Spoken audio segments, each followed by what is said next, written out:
Hi everyone, Roger Dreyer once again here at Fantasma Magic, and we're here, well, with one of my favorite magicians, Mr. Bob Fitch. Bob, welcome to Fantasma. Thank you, Roger. Now, Bob, we're going to have to pay you for this ad, you know. Well, it's more than an ad, it's actually a tribute to you because you're definitely one of my favorite magicians, not just because of, well, I have a confession, Bob. I saw you on Broadway a couple of years ago. That was on that show. Well, you might have seen me in Annie, where I was the bad guy. Yes, we like bad guys. And yes, Bob was a good guy that did bad good, that's for sure. That's it. That was with funny thing happened on the way to the Forum with Whoopi Goldberg. I played the dirty old man. The dirty old man, yes. And then I was the saintly priest in patent leather shoes. So you also did a commercial, I think, recently. Oh, God. McDonald's. McDonald's, okay. Yeah. Now, you weren't the grimace by any chance, were you? No, but I wasn't a good guy either. You were ladies and gentlemen, everything I said about Bob Fitch is absolutely wrong. He's not a good guy. He is the best bad guy there is in coin magic today. What part did you play? I was an adult dressed like a kid who was sneaking in the line to the children's theme park, trying to get in the rides. And a big arm like a snake wrapped around me, picked me up and threw me over the fence. That was interesting, I'll tell you, that shot. And then I snuck back over the fence and down onto a shelf, and some kid with a water gun shooting at a target, right? And when he fills the target up, the shelf falls, and I fell down into a giant soda cup. And then I came out blowing soda in the air, you know? But what's great about Bob Fitch is he shows all of us, even though you get thrown off a stage or thrown out of the theme park, you still come back. You must make that show go on. And Bob, who was your mentor when you were young, getting into magic? Getting into magic? It wasn't Harry Houdini, was it? No, I taught myself. Oh, you taught yourself. I taught myself. I was just kidding, you're not that old. Through books. We didn't have DVDs and tapes back then. I'm an old guy, you know. But did you have a favorite book on magic that you liked? Yeah, back then, yes. The Illustrated Book of Magic by Ottokar Fischer. Absolutely. Translated from the German into English. Now, Bob, what's great about you is it's not just your original technique and your presentation, but it's your theory behind magic. And you also conduct the Bob Fitch workshop around the world. Can you tell us a little bit about that? Yeah, I call it Bob Fitch Magic Camp. I was in Dresden last year. We do week-long workshops. I used to do them up in Canada. Now I do them wherever anybody wants them.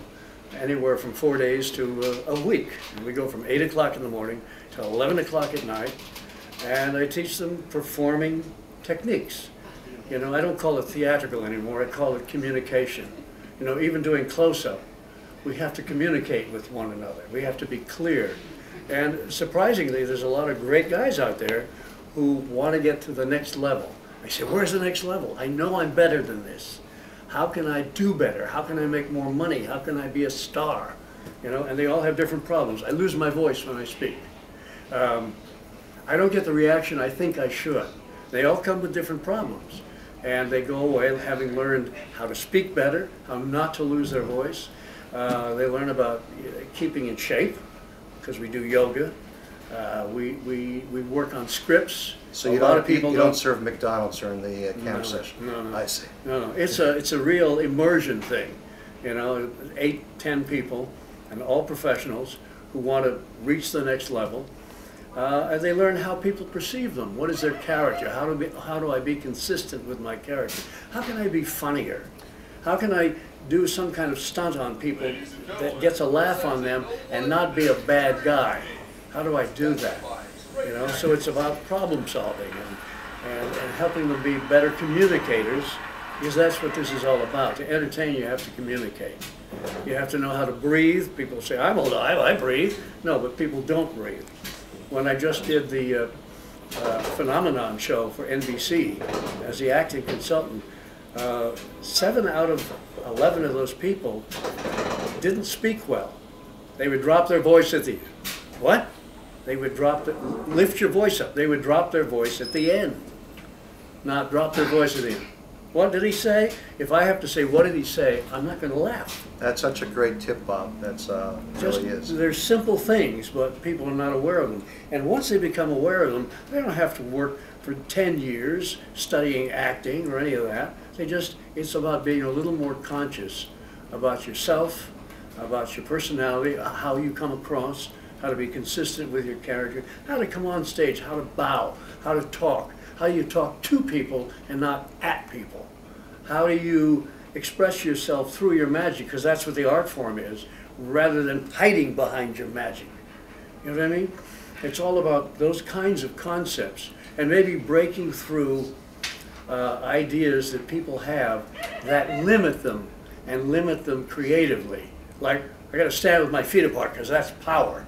I never can turn my back on the audience. All of those are ideas that will limit you if you make them rules instead of making them principles, you know?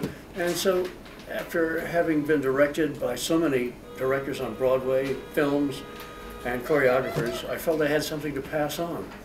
And it was very gratifying to find out that it works. It works for everybody. Well, we're very honored that Bob Fitch is here to share not only his theory, but his passion for the performing arts. And Bob, it's all about magic. It is, and behind your ear here. I know that's pretty silly, isn't it? But here it is. I'm over the table, so we can't do anything funny. Snap of the hands, watch. And it's gone. That's absolutely pure magic, Bob.